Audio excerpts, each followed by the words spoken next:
Começamos com grande alegria o capítulo 9 do nosso livro do Apocalipse de São João.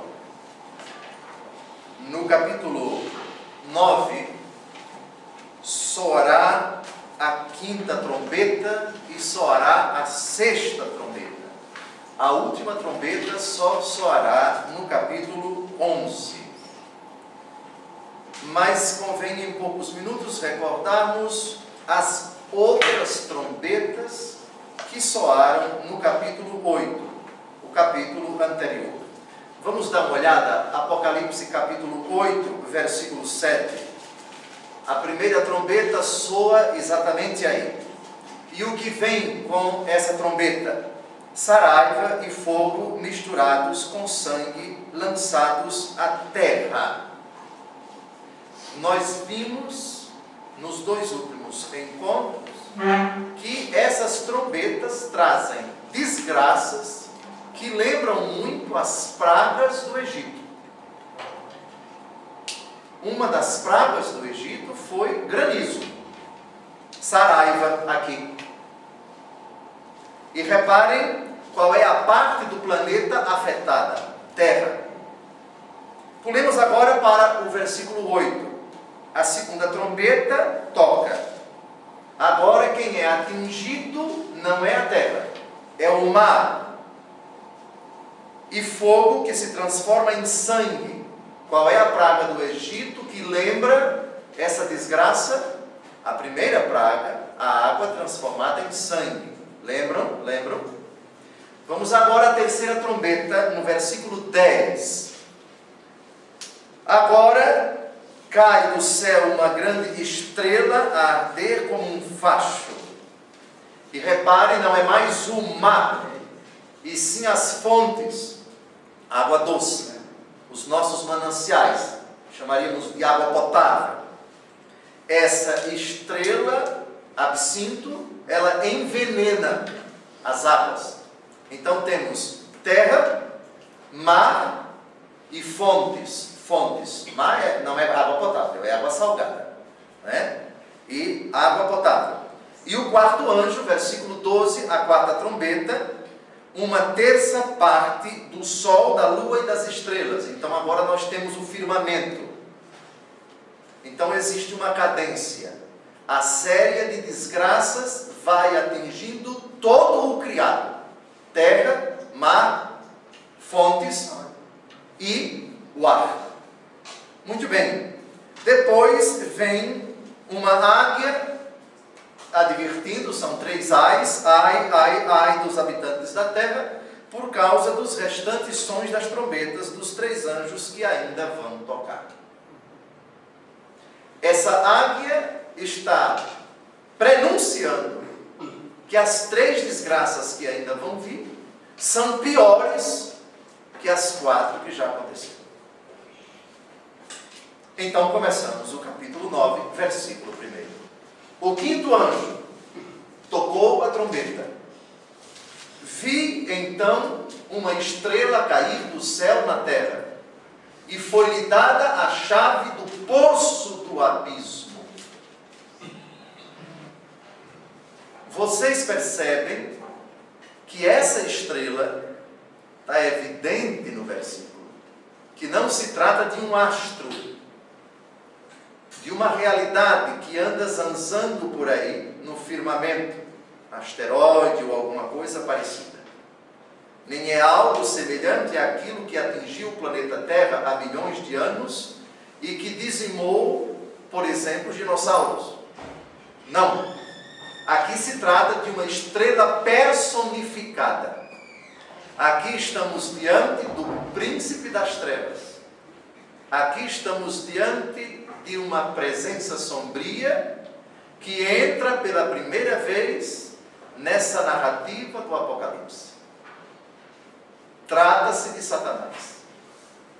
Na literatura apocalíptica, essa estrela é equivalente a um anjo decaído.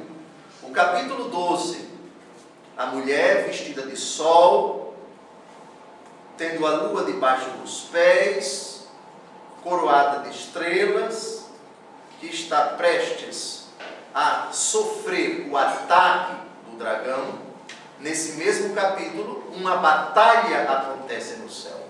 2 frontes, Miguel de um lado e seus comandados, uma batalha entre Miguel e seus comandados e o príncipe das trevas. E esse foi derrotado. Mas aqui ele aparece pela primeira vez. Vejamos esse anjo rebelado e condenado. Vamos citar Apocalipse 12, 9 e Lucas 10, 18. Foi então precipitado o grande dragão, a primitiva serpente, chamado demônio e Satanás, o sedutor do mundo inteiro, foi precipitado na terra e com ele os seus anjos. Uma estrela que cai. A tradição da igreja vê nesse versículo e também no livro do profeta Isaías, capítulo 14, versículo 12, uma alusão a Lucifer, Lucifero em italiano, o portador da luz, ou anjo de luz. Se bem que o capítulo 14 do livro de Isaías não fala exatamente de Satanás, mas do rei de Babilônia, que queria se elevar até Deus, que queria se tornar como Deus. Depois nós trataremos no capítulo 12 da etimologia da palavra Miguel, quem como Deus. E alguns padres da igreja interpretam a origem do nome Miguel, porque ele, quando o seu opositor, Satã, se rebelou contra Deus e quis ser como Deus, Miguel teria dito para ele: Satã, quem como Deus? Você, meu companheiro, meu irmão anjo, por assim dizer, quem como Deus? Você não pode ser como Deus. E houve essa batalha descrita no capítulo 12. É o que narram alguns padres da igreja. Mas ainda estamos no capítulo 9. Deixemos essa batalha para lá. Lucas capítulo 10, versículo 18, Jesus disse-lhes: vi Satanás cair do céu como um raio. Muito bem, então aqui nós estamos contemplando a queda de Satanás, coisa que de fato aconteceu com toda certeza antes da criação do homem, porque no capítulo 3 do livro do Gênesis já temos Satanás agindo na história dos homens. Mas lembre-se, nós estamos aqui numa visão, e na visão Deus permite que João tenha uma experiência do que já aconteceu no passado. Lembrem-se que saindo de si, entrando em êxtase, as categorias de tempo, de espaço, aqui não valem muita coisa. O Senhor pode perfeitamente permitir a alguém que tenha uma visão de algo passado, e um passado bem distante, e um passado que antecede até a criação do homem. João viu o momento exato em que Satanás foi precipitado do céu. Portanto, Satã, aqui, anjo decaído, anjo rebelado, anjo condenado. 3 adjetivos para esse inimigo do gênero humano. Foi-lhe dada a chave do poço do abismo. Esse foi-lhe dado, língua portuguesa, nos ajuda a compreender o que ele recebeu não é dele. O poder que Satã recebeu não é próprio. Deus concedeu esse poder. Esta é a hora e o poder das trevas, disse nosso Senhor Jesus Cristo, quando se aproximava a sua paixão e morte. Esta é a hora e o poder das trevas. Bem, essas potências não irrompem e atuam de maneira autônoma. Eles têm poderes limitados e estão sob a chancela de nosso Senhor. Eles não podem agir mais do que aquilo que lhe foi dado, do que aquilo que lhe foi permitido fazer. Já citamos aqui inúmeras vezes os poderes que Deus concedeu no livro de Jó a Satã para tentar Jó. Deus colocou um limite, você só não pode tirar a vida dele. E vimos também a 1 Coríntios, capítulo 10, versículos de 12 a 13. Deus é fiel, não permitirá que sejamos tentados além das nossas forças, mas com a tentação, Ele nos dará forças para vencê-las e triunfar sobre elas. Vamos dar uma olhada na 1 Coríntios, capítulo 10, versículos de 12 a 13. Isso prova que o demônio, o tentador, tem uma força descomunal, inclusive, força que foi dada a ele, força que não é dele, foi dado a ele essa prerrogativa, foi dada a ele essa prerrogativa. Vamos ler juntos, 1 Coríntios 10, 13. Não vos sobreveio tentação alguma que ultrapassasse as forças humanas. Deus é fiel, não permitirá que sejais tentados além das vossas forças, mas com a tentação Ele vos dará os meios de suportá-la e sairdes dela. Portanto, a tentação decorre de uma força que Deus concedeu a Satã, mas uma força limitada. O demônio não pode nos tentar além das nossas forças, porque Deus sabe de que barro nós somos formados. Deus sabe do tamanho da nossa fraqueza. E para cada pessoa que tem um limite, o demônio tem também o seu limite. O demônio não pode tentar uma pessoa além de suas forças. Dom José, e qual é o limite das minhas forças? Com devido respeito, eu não sei. Tem que perguntar ao Nosso Senhor qual é o limite das forças. Aqui não somente físicas, mas também espirituais. Citamos aqui a irmã Dulce, uma santa fortíssima espiritualmente, mas muito frágil fisicamente. Mas a fragilidade física não significa nada diante de Satanás ou diante de Deus.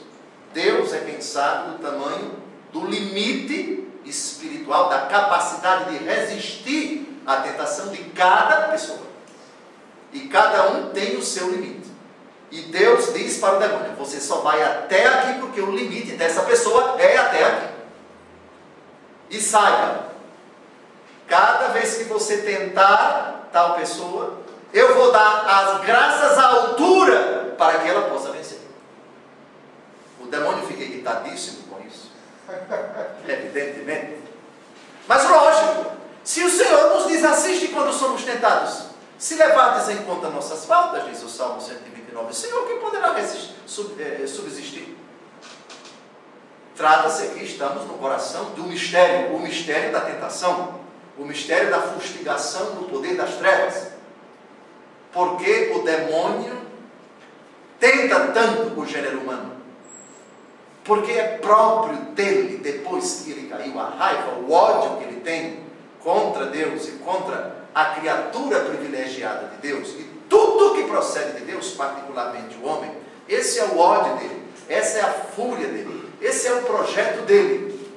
Mas Deus coloca um limite. Por favor, aqui eu peço, olhando para a câmera, em nome de Cristo, não superestimem o poder de Satanás, nem também subestimem, nem superestimar, nem subestimar. Qual é o limite de Satanás? O limite que cada um de nós tem. 1 Coríntios 10, 13. Está claro? Então, nesse versículo nós temos um conforto. Com a tentação, Ele vos dará os meios de suportá-la e sairdes dela. Por isso, não se pode subestimar o poder das trevas, nem também podemos subestimar a graça de Deus na tentação. Senhor, socorra. Ajude-me. Com a intercessão dos anjos, dos arcanjos, dos santos do céu, São Miguel Arcanjo, nesta hora difícil, enviai os vossos anjos, as vossas milícias, para defender, porque eu estou convencido de que aqui se trata de uma fustigação, de uma armação, de uma maquinação do poder das trevas que está me tentando aqui. Talvez eu esteja sendo vítima de uma tentação, ou talvez mais do que isso, uma obsessão, ou talvez até uma outra forma, outra modalidade, um ataque concatenado de muitos anjos na minha vida. Bem, tudo isso é possível, mas lembrem-se, para cada anjo mau, tem um anjo bom a nosso serviço, ao nosso dispor. Se ele é o príncipe das trevas, temos um outro príncipe também, igualmente poderoso, ou mais poderoso do que Satanás. A guerra entre os dois, não vamos tratar dela agora, porque o capítulo 12 dedica espaço suficiente para essa luta que acontece no mundo invisível, no mundo espiritual.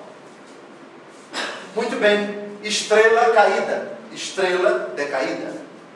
Muito bem.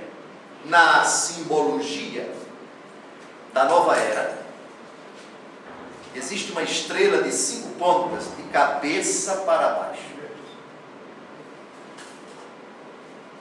É uma forma de debochar de nosso Senhor Jesus Cristo, que é a estrela da manhã, que é citada no Apocalipse. E a cruz invertida também é um símbolo satânico, uma forma de dizer, ele que morreu na cruz, a cruz está invertida, ele perdeu.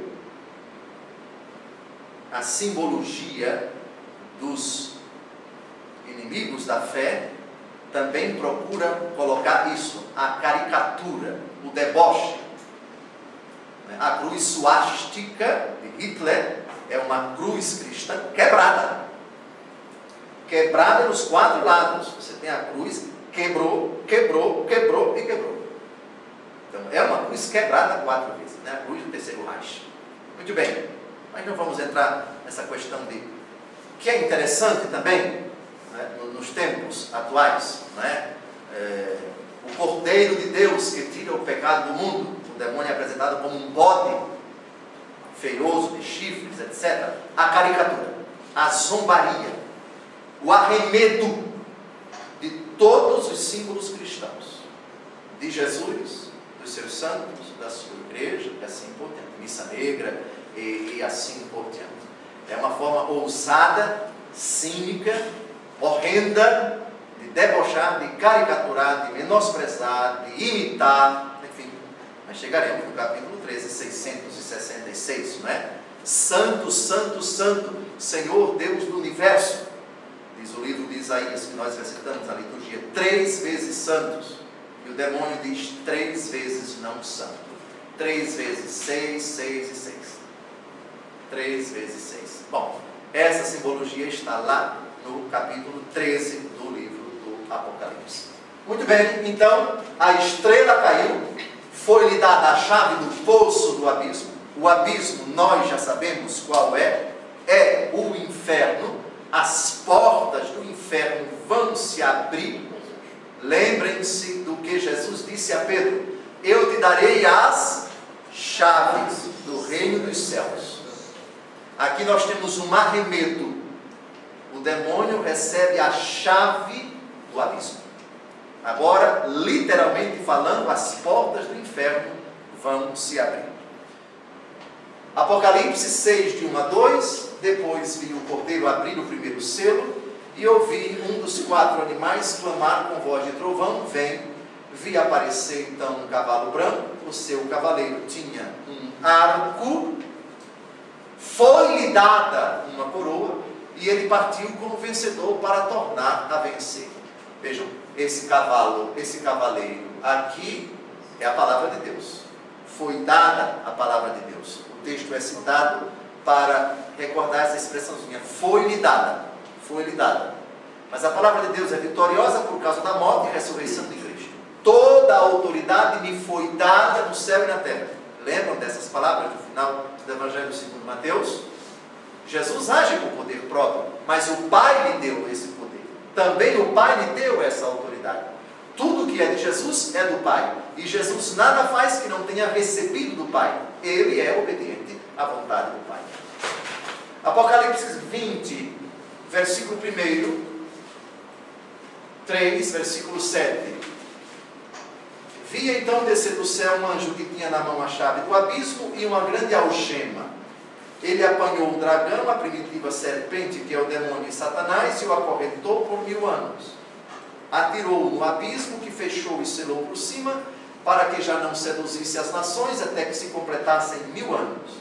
Depois disso, ele deve ser solto por um pouco de tempo. Depois de se completarem 1000 anos, Satanás será solto da prisão.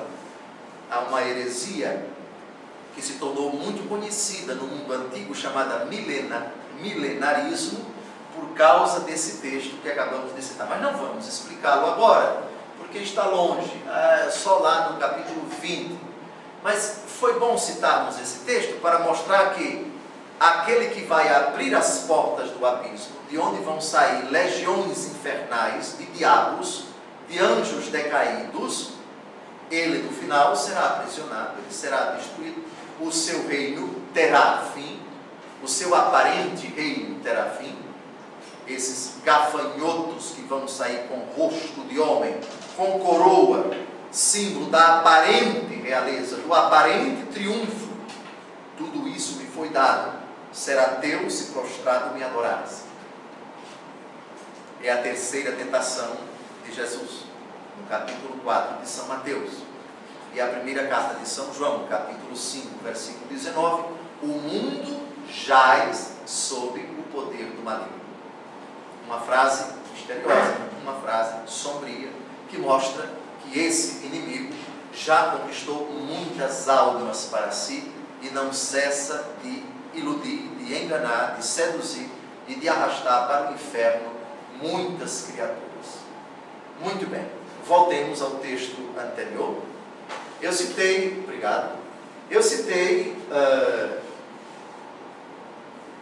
Isaías capítulo 14, versículo 12, mas me permitam ler de novo. Estrela caída, foi-lhe dada a chave do poço do abismo, sinal de que estas potências não irrompem e atuam de maneira autônoma, isto é, eles não têm poder próprio, eles não têm poderes ilimitados, nem poderes próprios. Pelo contrário, é Deus quem as permite agir para levar os homens à reflexão. Aqui não me questionem, esse verbo, quando nós utilizamos para Deus, porque Deus permite que essas criaturas causem tantos danos, nos fustiguem tanto, nos tentem tanto, não nos deixem em paz de maneira nenhuma. O texto que me vem à mente para responder essa pergunta difícil é Romanos 8, 28. Deus coopera em tudo para o bem daqueles que o amam. Amanhã, na missa, o Espírito Santo vai nos ajudar a entender por que Jesus, ouvindo alguém dizer, Lázaro está enfermo, e Jesus não vai, espera ainda 2 dias, e só vai depois que Lázaro está morto. A notícia chega de que Lázaro está bastante doente. Jesus diz, eu não vou. E só vai depois que Lázaro morre. Porque Deus permite isto. A resposta, só vou dar amanhã à noite, senão perde a graça. Muito bem, mas algo parecido acontece aqui. Por que o demônio recebeu isto? Recebeu esta prerrogativa, essa capacidade tremenda, ainda que limitada.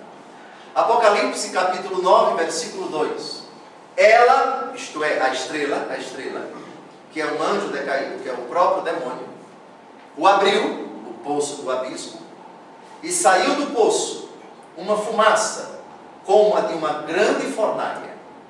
O sol e o ar obscureceram-se com a fumaça do poço. Antes de citarmos Judas e a segunda carta de São Pedro, capítulo 2, versículo 4, vamos dar uma olhadinha no livro do profeta Isaías, capítulo 14, versículo 12. O texto que a tradição da igreja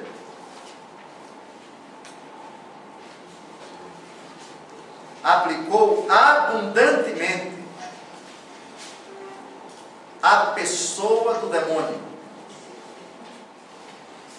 Primeiro, quem lia até hoje o capítulo 14, versículo 12, e interpretava e concluía, esse versículo trata do demônio, é preciso situar esse versículo no contexto do capítulo. No contexto do capítulo. Dê uma olhada em Isaías 14, versículos de 3 a 4. Isaías 14, de 3 a 4. Para nós sabermos de quem é que está falando Isaías nesse capítulo 14. Vamos ler em voz alta os versículos de 3 a 4. Quando o Senhor te tiver aliviado de tuas penas, de teus tormentos e da dura servidão a que estiveste sujeito, cantarás esta sátira contra o rei de Babilônia e dirás: basta. Então, essa sátira é um gênero literário, digamos assim, de deboche, de ironia. Satirizar significa fazer chacota, né, na língua portuguesa. Pois bem, então um rei que se achava Deus, um rei que queria subir até Deus. Então, contextualizando o versículo 12, agora vamos ler o versículo 12. Todos em voz alta. Então caíste dos céus, astro brilhante, filho da aurora, então foste abatido por terra, tu que te prostravas às nações. Dê uma olhadinha na nota de rodapé da Bíblia Ave Maria, lá embaixo. Astro brilhante, daí vem o nome Lúcifer, dado a Satã. Mas vejam, o versículo se refere à prepotência, à arrogância do rei de Babilônia. Só que aquilo que o rei da Babilônia fez no tempo de Isaías, Satanás já havia feito antes da criação do homem. Por isso Jesus disse, já vimos em São Lucas, vi Satanás cair do céu como um raio. Daí também a estrela que é precipitada e que recebeu a chave do abismo. Então, por analogia, o texto de Isaías, que não fala originariamente do demônio, aplica-se ao demônio. Está claro? Como, por exemplo, no livro do Cântico dos Cânticos. Quem é essa que avança como a aurora, temível como o exército em ordem de batalha? É lógico que o Cântico dos Cânticos não se refere diretamente à Virgem Maria. Mas a tradição da igreja viu nesse versículo uma alusão àquela que vai à frente dos que vão guerrear com Cristo, em favor de Cristo. Salmo 44. As virgens que entram no palácio real, a virgem ornada, cheia de adereços, cheia de ouro, de beleza, de ouro de Ofir, etc. O rei se alegra com a vossa beleza. A tradição da igreja viu nessa figura a bem-aventurada Virgem Maria, e também a igreja ornada para ser desposada pelo esposo, como fala o finalzinho do Apocalipse. Então, digamos que é uma acomodação muito sugestiva, muito oportuna. O texto fala originariamente de uma realidade, mas a tradição da igreja enxerga nessa realidade uma imagem, um tipo, uma tipologia, e aplica esse texto para uma outra criatura. Então, no caso, Isaías capítulo 14, o versículo 12, que foi dirigido a um rei arrogante que queria subir às alturas e ser igual a Deus, a igreja aplica esse versículo para um ser espiritual que antes do rei de Babilônia já apresentou, manifestou tal fraqueza. Quis ser como Deus, subir às alturas, igualar-se a Deus, e por causa disso foi precipitado. Muito bem. De novo, ela, a estrela, o demônio, abriu a porta do abismo e saiu do poço uma fumaça, como a fumaça de uma grande fornalha. O que significa isso? espessa fumaça que sobe da tenebrosa geena de fogo, em que estão aprisionadas as infelizes criaturas, que espalha uma escuridão infernal sobre toda a humanidade. Obscureceram-se. Lembre-se que o demônio é chamado de príncipe das trevas. Jesus, eu sou a luz do mundo. Quem me segue não andará nas trevas. Portanto, obscurecimento significa o brilho de Cristo já não é intenso e pode se apagar. Ali naquele coração, naquela família, não há o brilho de Cristo, não há o brilho da palavra de Cristo, a verdade que é Cristo. Ali está tudo obscurecido. Aqui nós já aplicamos esse versículo a tantas e tantas e tantas realidades existenciais, sejam elas individuais, familiares, coletivas, comunitárias e assim por diante, âmbito de país, de continente e até do mundo inteiro. Vejamos Judas, versículo 6. Os anjos que não tinham guardado a dignidade de sua classe, mas abandonado os seus tronos, ele os guardou com laços eternos nas trevas para o julgamento do grande dia. No dia do juízo final, os anjos também serão julgados. Apartai-vos de mim, malditos, e vinde benditos. O Senhor Jesus vai pronunciar isso aos homens. Os colocados à sua direita, vinde benditos. Os colocados à sua esquerda, apartai-vos de mim, malditos. Mas os anjos maus, que já foram precipitados do céu, portanto podemos dizer de certa forma, um julgamento, não há lugar mais para vocês aqui. Vocês não podem mais ficar aqui. Eles é que decidiram se rebelar. Eles é que se decaíram. Eles é que decidiram sair do céu.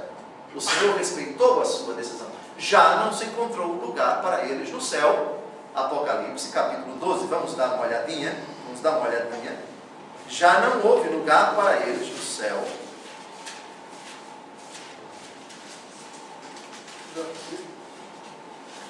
Capítulo 12, versículo 8.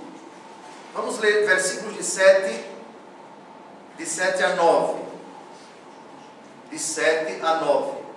Repito, a Bíblia fala Judas e também Apocalipse 12. Mas o que aconteceu no céu? Quantos foram os anjos que se rebelaram? Satã e mais quantos? Não sabemos. Não sabemos. Certamente eram muitos. Muitos por causa dessa legião que vai sair agora do abismo, cuja porta se abriu. Vamos dar uma olhada? Houve, todos, voz alta. Houve uma batalha no céu. Miguel e seus anjos fizeram combater o dragão.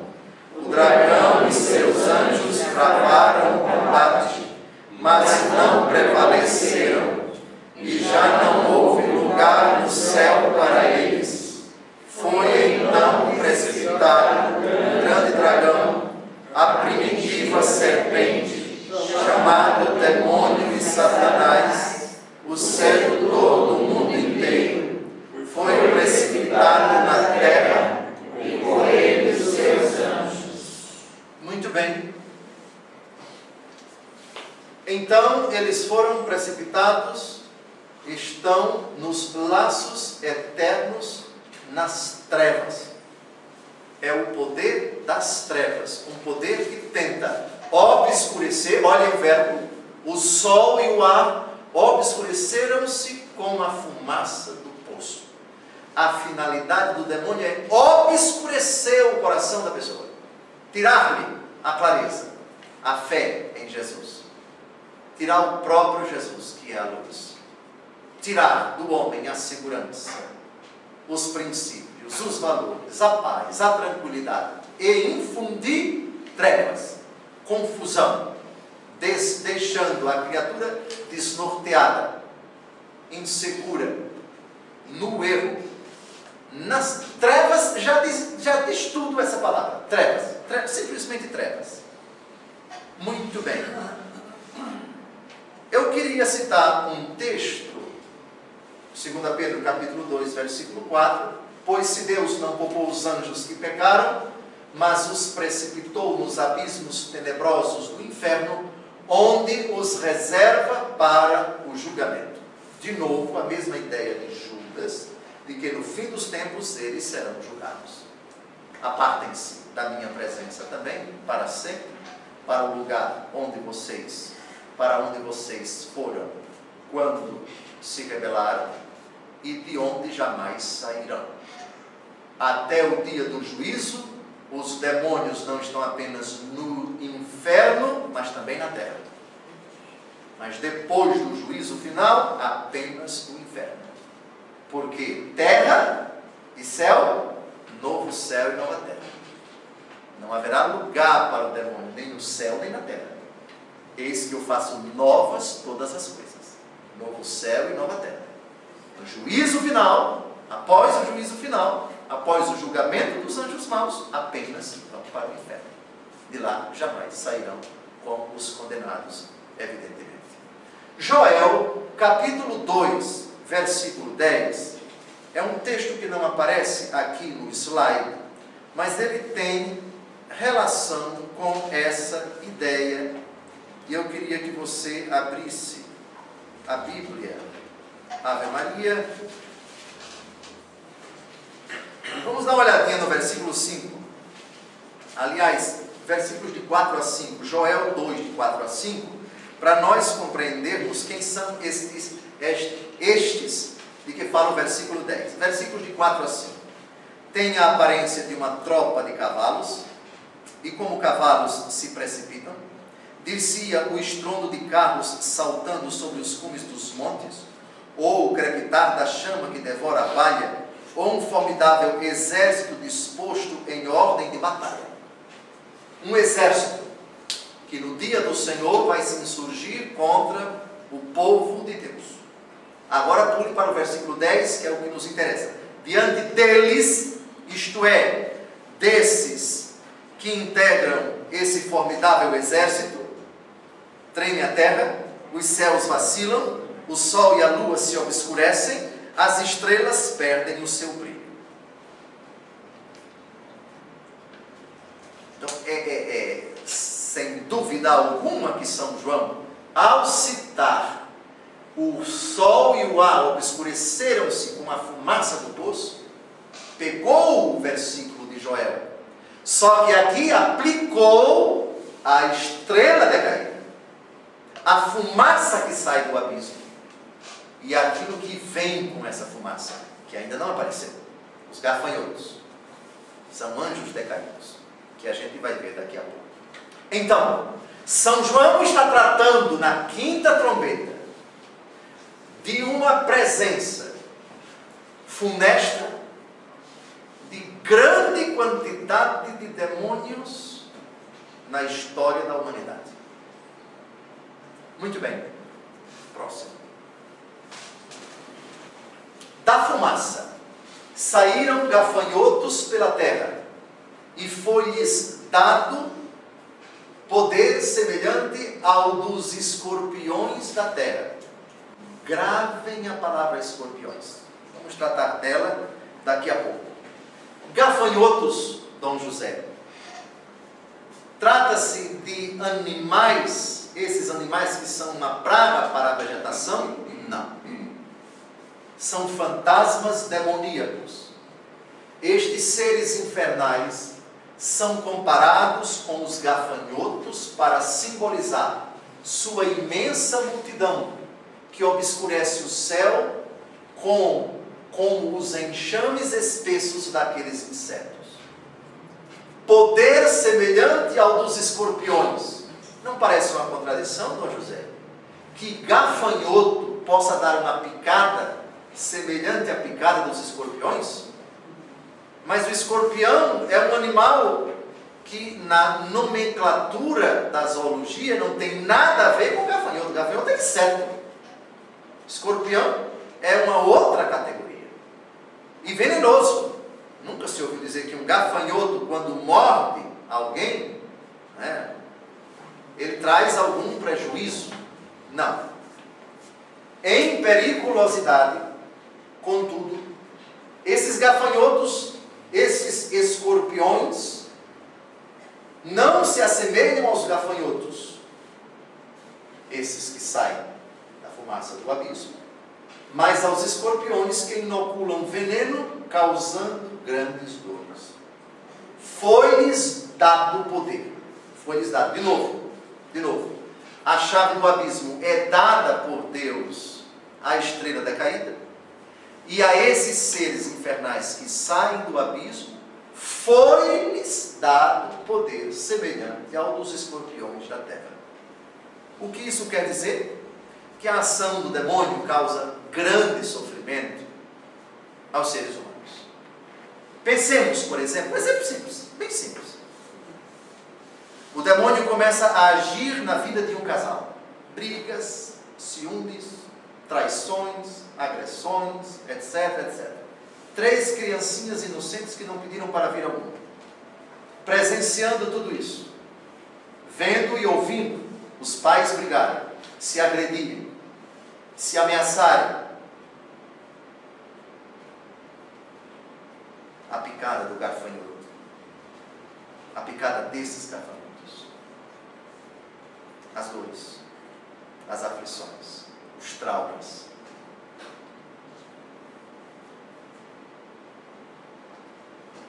As desilusões. Isso para não citarmos outras picadas de escorpiões, aqueles que enveredam pelo caminho do crime e depois ficam bastante enrolados, bastante enrascados, para não dizer endividados, aqueles que se envolvem com gente perigosa, aqueles que enveredam pelas coisas sombrias, aqueles que querem enriquecer a qualquer custo, aqueles que caminham pelo caminho da mentira, da opressão, da criminalidade, das coisas escusas, um preço muito alto que se paga. As picadas dos escorpiões. Foi-lhes dado poder semelhante ao dos escorpiões da terra. Eu queria citar para vocês Lucas capítulo 10, versículo 19, porque aqui temos uma palavra do próprio Jesus. Isso é importante, sabe por quê? Certa feita, acho que já uns 10 ou 15 anos, assistindo a CNN em espanhol, lá em Alagoas. Extra, pastor de igreja tal nos Estados Unidos, foi picado por um escorpião e morreu. Interessante. Ele levou a sério, ao pé da letra, a frase de Jesus que nós vamos ler agora. Na ingenuidade desse irmão, vamos rezar pelo descanso eterno dele, ele pensava que era escorpião mesmo. Que era escorpião mesmo. Leiamos a frase de Jesus. Eis que eu vos dei poder para pisar serpentes, escorpiões e todo o poder do inimigo. O próprio Jesus aqui está dizendo que esse escorpião, essa ideia, é uma ideia que na apocalíptica não tem relação com o animal peçonhento, que é criado em cativeiro, no Instituto Butantan, em São Paulo, para a obtenção do soro, para o soro antiofídico no eventual picada, etc. O Butantan tem que criar muita cobra venenosa, porque é a única forma que existe de você produzir o soro antiofídico. É a partir do veneno da cobra, do veneno do escorpião, da lacraia, sei lá. Pois bem, mas não se trata do animal, não é pisar no animal. Se o católico, por favor, você que está me acompanhando pela internet, não saia pisando aí em jararaca, em jiboia, em cobra venenosa, em anaconda, porque você vai morrer. Jesus não está falando dos animais, não está falando do escorpião animal, não. Jesus está falando do demônio. O demônio que na apocalíptica é associado ao escorpião. De novo, da fumaça saíam gafanhotos pela terra, e foi-lhes dado poder semelhante ao dos escorpiões da terra. São gafanhotos que na verdade não são gafanhotos, mas demônios. E o mal que eles podem causar é uma dor intensa, parecida com a dor da picada de escorpião. Pois bem, então de novo, palavras de Jesus, eu vos dei poder para pisar serpentes, escorpiões e todo o poder do inimigo. Serpente nós já sabemos, capítulo 3 do livro do Gênesis. O demônio aqui aparece transfigurado sob a imagem de uma serpente.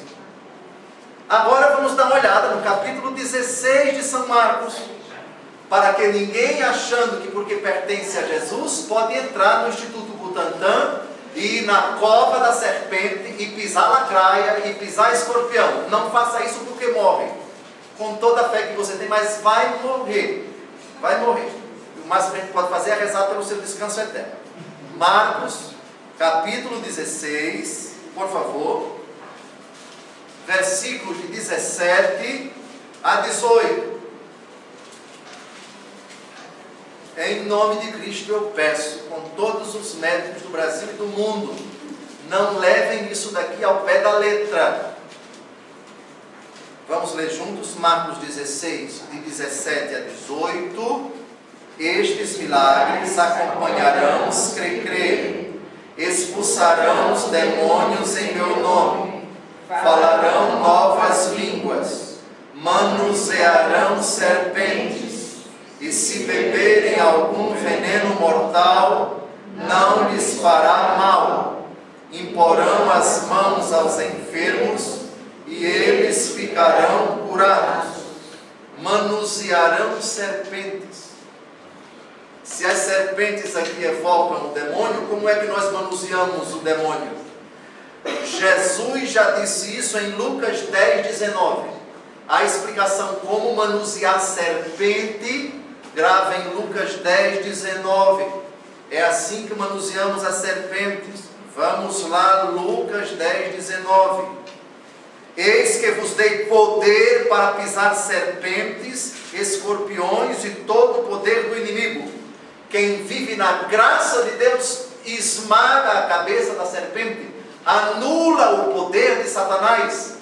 Uma família santa, o demônio não tem influência nenhuma, não tem espaço para ele. Ele não pode nada. Num coração que pertence ao Senhor, que pela fé vive na graça, o demônio não tem força nenhuma.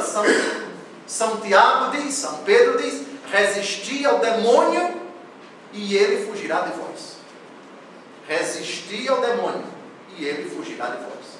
É assim que manuseamos as serpentes. É assim que pisamos na cabeça do escorpião.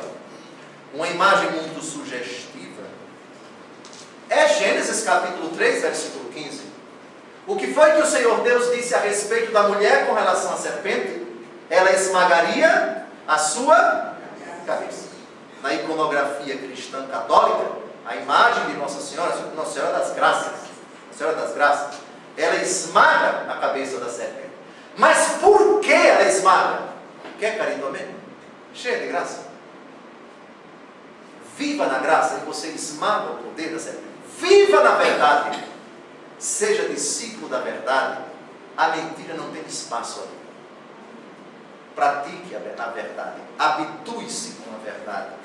Crie um clima de verdade. A mentira ali não tem espaço. Ela pode sorrateiramente entrar naquela história, mas a mentira, ela é como o sapo. Achei muito interessante.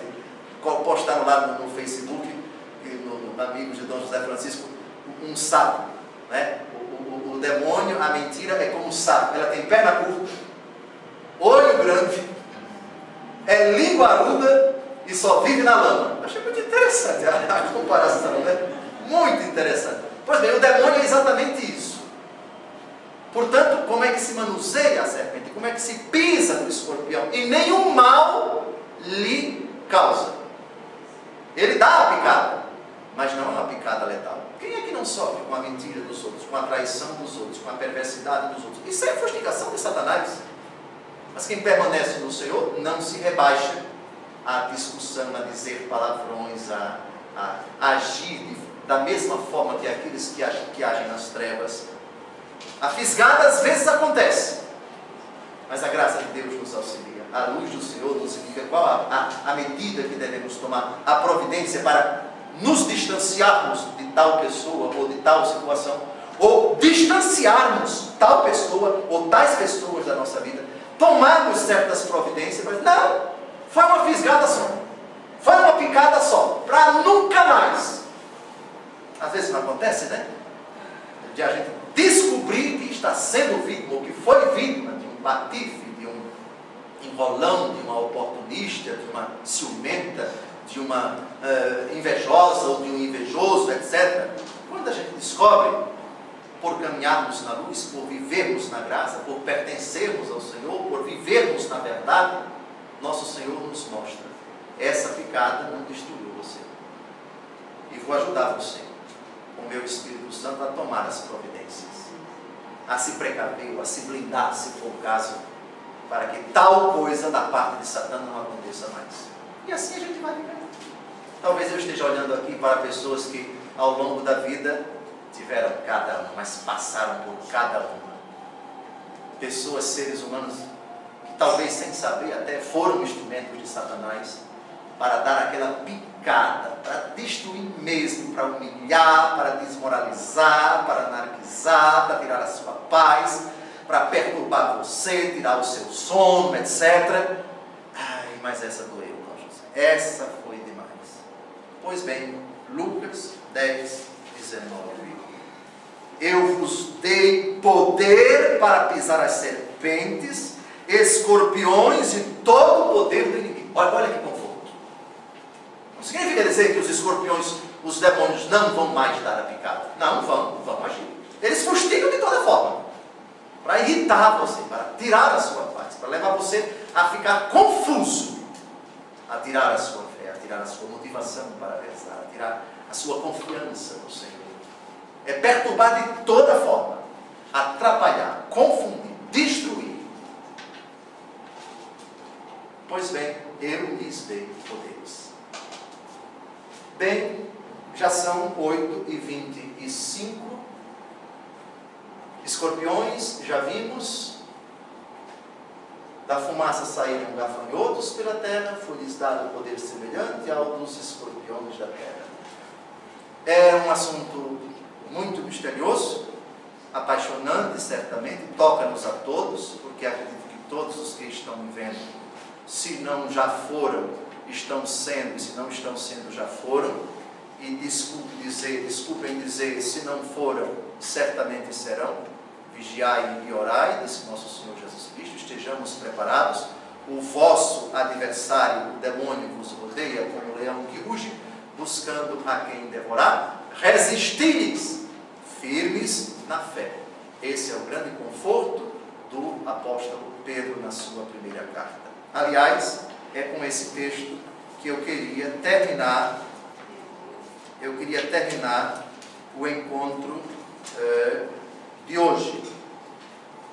Por favor, 1 Pedro capítulo 5, 1 Pedro capítulo 5, versículos de 8 a 11. De 8 a 11. Um texto confortador. Certamente muitos ficaram, talvez até assustados, porque foi um encontro difícil hoje, né? Falar dessa quinta trombeta e do que saiu do abismo e do que eles ainda vão fazer. Mas sempre a palavra de Deus termina com a vitória de Cristo Jesus. Sede sóbrios e vigiai. Vosso adversário, o demônio, anda ao redor de vós como um leão que ruge, buscando a quem devorar. Resisti-lhe fortes na fé. Vós sabeis que os vossos irmãos, que estão espalhados pelo mundo, sofrem os mesmos padecimentos que vós. O Deus de toda a graça, que vos chamou em Cristo a sua eterna glória, depois que tiverdes padecido um pouco, vos aperfeiçoará, vos tornará inabaláveis, vos fortificará. A Ele o poder na eternidade. Amém. Boa noite.